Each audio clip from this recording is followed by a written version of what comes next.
Environmental awareness and a commitment to sustainability has become increasingly important in every corner of the world, especially in locations where the ecosystem is most delicate and unique, such as the Galapagos Islands off the coast of Ecuador.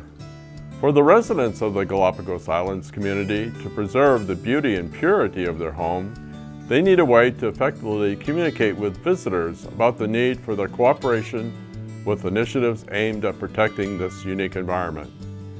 To secure a sound environmental future for the Galapagos necessitates teaching English to its children from an early age. This is a crucial step toward ensuring that important messages are conveyed to the many tourists and island visitors. Today on the Warhawk Research Roadshow, brought to you by UW-Whitewater Office of Research and Sponsored Programs, we'll talk with Dr. Susan Huss-Letterman, Professor of English as a Second Language, about her research in the Galapagos Islands, which aims to help teachers in that region effectively and enthusiastically teach English to their students.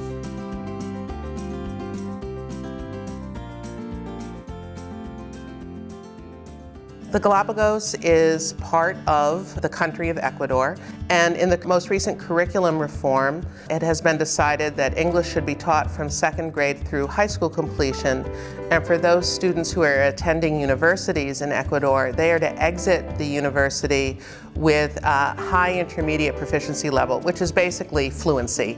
There's actually two elements that I'm interested in. One is place-based education for sustainability done through English, and the second is really teacher education.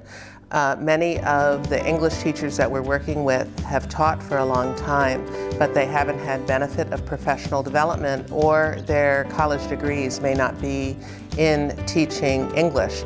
And so what we are doing in this project is combining teacher professional development with education for sustainability. English is really kind of a foreign language, so you have to really think about how are you going to be working with that language to make it something that is highly engaging and interesting for children. And also, teachers need to feel confident.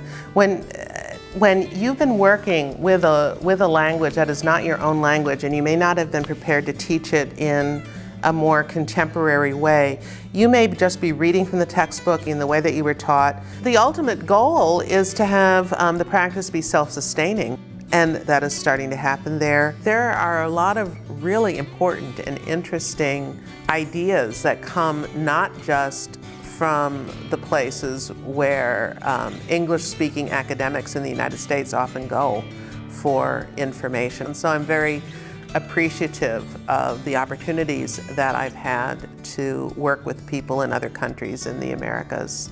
Makes me feel more American. Thank you for watching this edition of the Warhawk Research Roadshow. For more information on how the Office of Research and Sponsored Programs can help you with your research, contact our office at 262-472-5212 or by email at orsp@uww.edu.